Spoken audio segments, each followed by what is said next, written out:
Look, I think the main message, Sean, is we are not even running against a candidate here. We are running against a machine. And that machine has crushed the will of everyday citizens in both parties.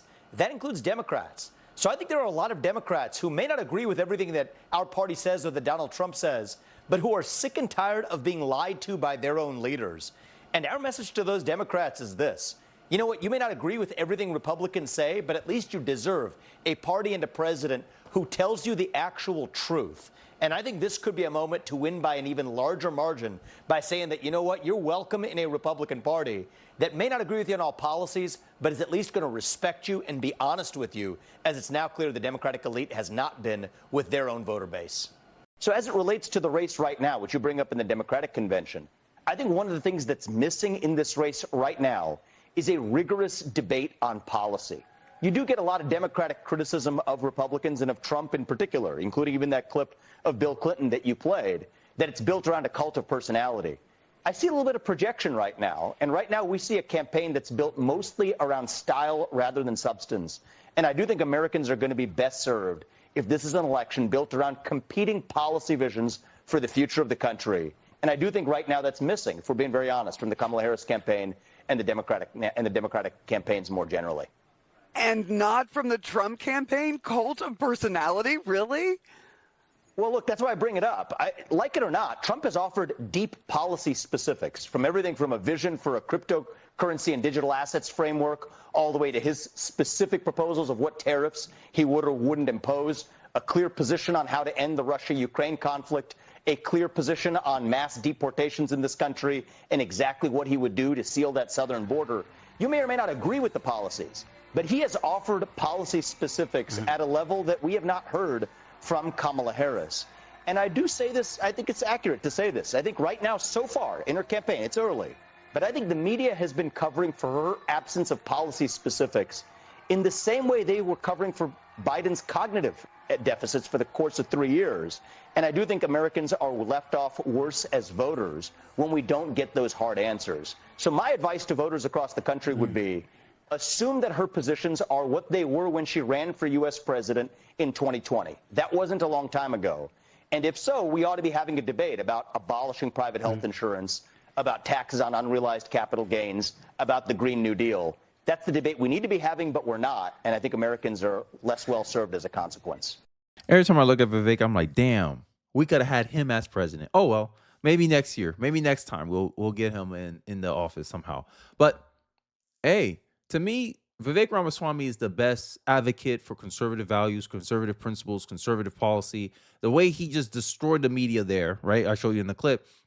Because the media wants to make it about cult of personalities. And they keep referencing that Donald Trump is a cult, but the DNC is a cult in and of itself. As you saw from my last video that I did, I have some critiques that I felt the DNC was tone deaf.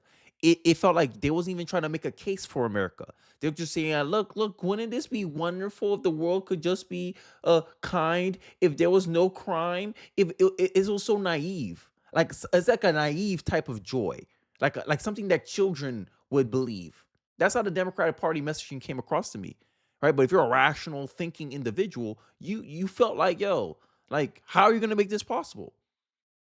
And this is the problem, right? When they try to make in the clip, that they completely destroy the media here. And this is why I say the way that Vivek confronted the media and exposed their hypocrisy or their lack of appetite for criticism towards Kamala Harris. I mean, Kamala's been running, 34 days as a candidate, and she still hasn't taken a single hard question.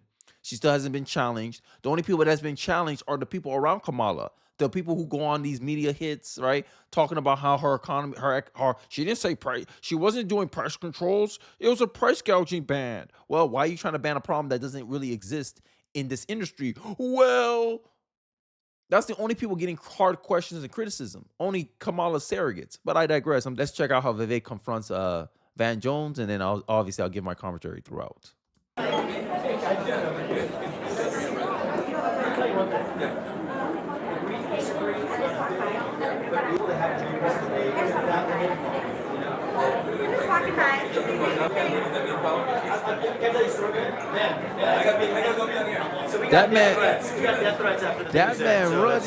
that man was running. So if you couldn't hear him, he was just saying, "Hey, like we can have our disagreements." Essentially, Vivek's like usual opener. Like Vivek's like, "Yo, I'm not thin skinned. I'm not weak. I'm not fragile. I can take criticism." And then he tried to, have a sensible conversation. And he just like Van's like, "Yeah, yeah, yeah, yeah." And he tried to pull a Rowan Martin. This is hilarious. And they wonder why conservatives like to make fun of liberal men. It's like, yo, y'all some milk toast. Y'all like to act tough online, but then minute y'all get confronted in real life, y'all come with a different type of energy. I mean, I digress. I mean, That's Van Jones for you. So you were on air and you said that you said that he's a demagogue, he's dangerous, he's going to be around for 50 years, long after Donald Trump's gone. So the first time in the campaign, we get a death threat of a man who wants to show up in New Hampshire. Thankfully, the police intervened, got it. The next day, back-to-back days. So my wife's scared enough. The next day, we wake up. It's 3 a.m. We get a call from him. He's my security guard saying, "Thank God you picked up, because we just got a call that somebody showed up at their house and has 4 dead bodies out." So that's within 48 hours. And I'm not going to attribute that to your comment because...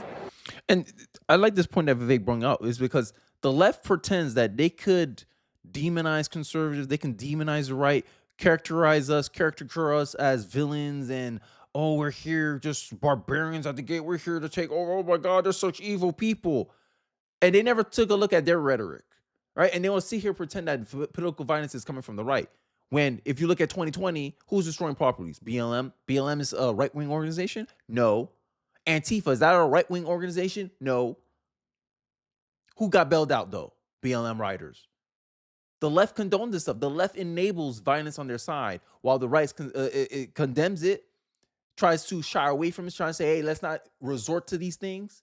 Hey, let's calm down." The right is always policing itself to make sure, "Hey, look, we got to do the right thing here. We can't do this. We can't give in to our weaker impulses." And then the one mistake we made, January 6th, which Donald Trump had nothing to do with it. Donald Trump told them, go out peacefully. But somehow liberals like to interpret it as if him telling him go out there and like make it make sense. I'm tired of the liberal lies. But I digress. Whatever it is. But for our family, you know what? Publicly I didn't do it, but for our family, yeah, it pissed us the heck off, actually. And so the reality is, I don't try to engage in rhetoric that gets other people in danger of bodily harm. But I do think that if somebody's going to, even if you didn't intend to, provoke that kind of ire on my family, yeah, in that week it landed with me.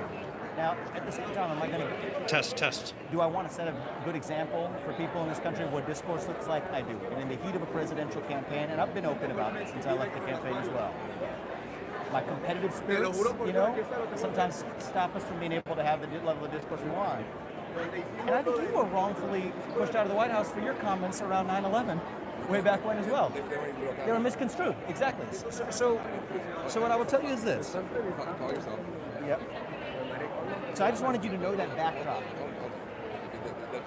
That's my personal song. Don't give it to anybody else. I will call you in a couple of days and I'll apologize to your wife.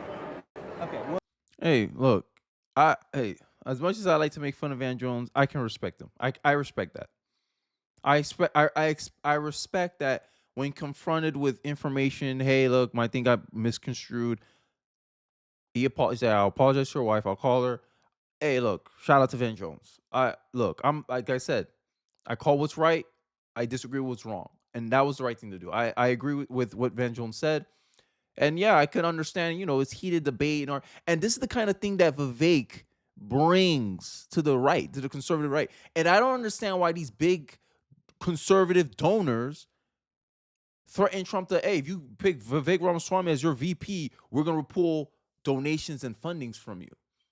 You can look it up online. You can do your own research. They said that. And I'm like, why? Vivek's one of your best guys. Like, he's one of your best advocates. Why wouldn't you want him as VP? Now, we're fine with J.D. Vance, right? We know he appeals to a certain voter that Trump wants to shore up. I understand that political strategy. But the idealist in me was like, damn, I wish it was Vivek. And as you guys know, if you're new to this channel, I was a Vivek supporter.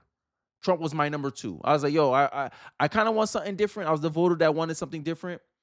I went with Vivek. Obviously, people wanted a more proven product, which was Donald Trump. So Donald Trump won the primaries. That's how I take from that election. I took it as, hey, Vivek needs to prove himself more. That's how I took the decision by the Republican Party, by the Republican voters, my fellow voters. Hey, Vivek sounds nice, but we want to go with a more proven product. We know what we're getting with this guy. What's Do you that? think after Biden went out has changed? How do you feel in Israel? Well, look, I think the reality is a lot of the Democrats are enthusiastic to have anyone other than Joe Biden. And the reality is they weren't honest about it with their own voters. And I think honesty is important in politics. We've been missing it for a long time. But the truth of the matter is we need openness. We need open discourse in American politics. And I don't think that we're getting that when you hide from policy. So my one ask of Kamala Harris is, you may not agree with Donald Trump's policies, but he's at least told you what they are. Tell us what your policies are. Do you actually believe? I believe she hasn't. And She hasn't, like, not in no real way. She put out Joe Biden's policy platform as her platform because the DNC released their platform. You know how the party platform, they release it? Like Trump released his promises for America. That's the RNC platform, co-partnered with Trump. They did the same thing with Kamala Harris, but it still references Joe Biden as a nominee. Essentially, they're giving a smokescreen to, hey, look, we got policies for you guys, but these are Joe Biden's policies, not Kamala's policies. And Kamala's the one running for president, not Joe Biden. So in a way, it's a smokescreen, it's a scapegoat for them to be like, oh no, those were our policies, those were Joe Biden's policies. AKA, she's hiding under vagueness again. And like I said, I'd rather go with a devil I know than a devil I don't know. And this is the dichotomy, because at the end of the day, it's game theory, right? Hey, would you rather play something that you're not sure of the rules, not sure of how it's supposed to how it goes, the structure, or you rather go with a game that you actually know?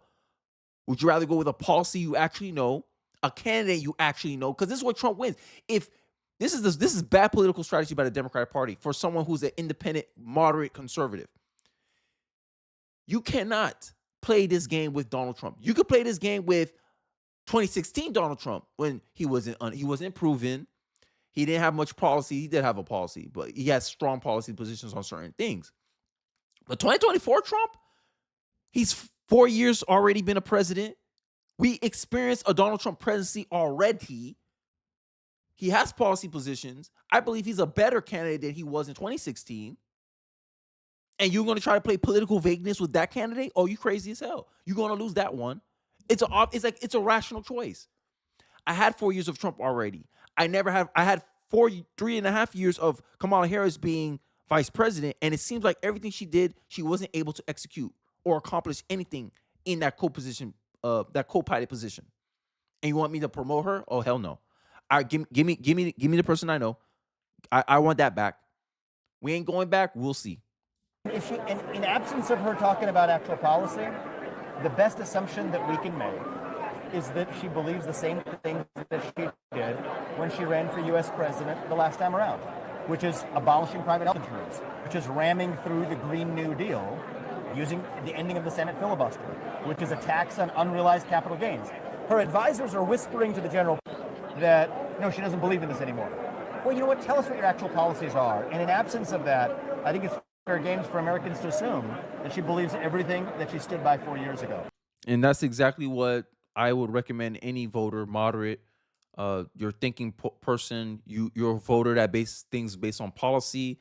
If you're that kind of voter, I think that's the best course of action. Assume everything she did in 2020 is what she still believes today until she opens with her own mouth saying that she doesn't believe in fracking.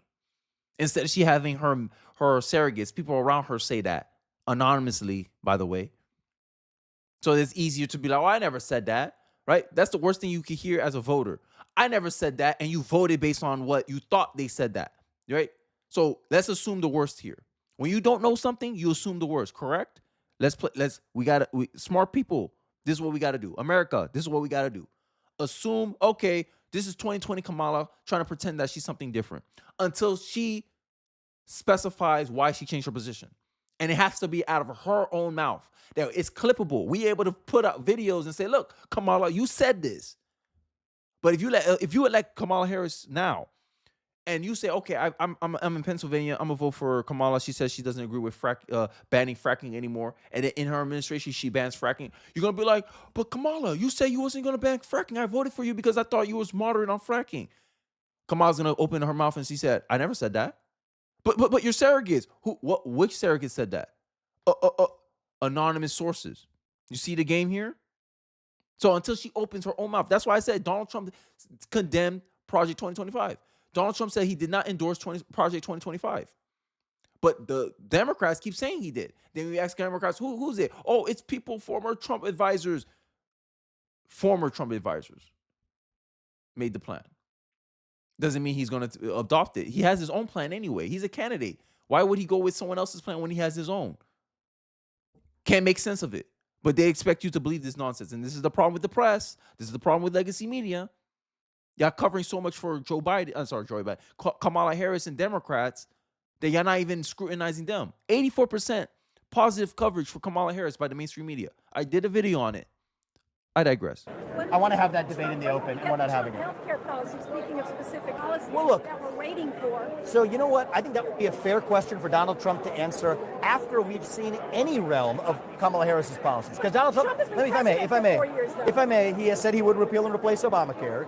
He's offered digital assets and cryptocurrency policies. He said we're going to have the largest mass deportation in American history, would complete building the southern border wall, would favor offshore and onshore drilling, would favor increased fracking, would favor a negotiated peace settlement in Ukraine. My view is you may agree with these policies, you may not agree with these policies, but at least he's told you what those policies are. And the funny part is the left tries to play this game. Kamala Harris supporters try to play this game as if it's an apples to apples comparison. It's not. Like the reporter just said, Trump's been president for 4 years. Yes. And he has policy behind him. And you think your candidate not bringing out policy, not debating on policies, trying to focus on Trump's personality and Trump's personality only, you think that's going to let her win the election? You crazy as hell. No rational person will vote for that. That's why I said the DNC was symbolism. Representation. Look at us. Oh, look at us. It's self-aggrandizement. Oh, look at us. Look at us. We're so diverse. This is what you want us to represent you? Yeah, you want diversity, incompetence representing you, right? You want incompetent, diverse people representing you in the office, in government. Is that what we doing now, America? Is that what we're doing? I'm glad. Look, Vivek, to me, he hands down the best conservative advocate in 2024. If he's not the front runner for 2028, man, hey, look, Republican Party, bro. I might have to go fighting y'all. I might have to fight y'all, because the things this man is doing, confronting the media directly, they need this. They need this kick in the butt because they haven't have a candidate as intelligent as Vivek in such a long time that it's like it surprises them. They're like, damn, this man actually know what he's talking about. It's hard to twist his words. It's hard to do this. I mean, they tried, but they failed. In my view, they felt like this act is not going to work. At least not. I don't believe so. He opposes a central bank digital currency. Well, what I want is actually Kamala Harris to tell us what she actually stands for. And the reality is, it's the same dishonesty of the media. I'm not blaming the people who are here, but the media that covered for Joe Biden for his cognitive deficits for 3 years is now covering for Kamala Harris's policy deficits. And it's the voters who are holding the bag. So I'm not going to agree with everything Kamala Harris says, and you're probably not going to agree with everything Donald Trump says. But our country is better off if we have candidates who tell us what they actually believe. And you notice, you notice every time he made some direct critique of Kamala Harris, the media, they always got something to say. They always defending her. Like that's the problem in of itself. You're not asking these questions. You're letting us assume what Kamala Harris is thinking, and then when we criticize our imagination of Kamala Harris, you get mad at that imagination or that characterization of Kamala Harris. When we're like, yo, you don't give us any concrete thing to actually discuss about. So how is it fair to ask Donald Trump policy questions when your candidate is here, sitting here, hiding under the veil of a political policy ambiguity, right? It's an unfair circumstance. Right? This is the idea. You want the conservative to fight with one hand behind his back. And then you get mad when we call her a DEI hire. I thought DEI was a good thing. So, but being called a DEI hire is now slanderous. I would find it slanderous too.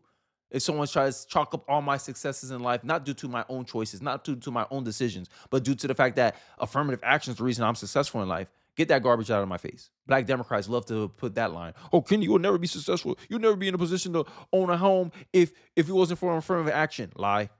I don't believe that. Narratives you tell. But I digress. Vivek, I think, did a great job here. Let me know your thoughts about it in the comment section below. I would be interested to hear what you guys have to say. Don't forget to like, comment, subscribe. I really do appreciate you guys watching to the end of the video. I'll catch you guys on the next one. Peace.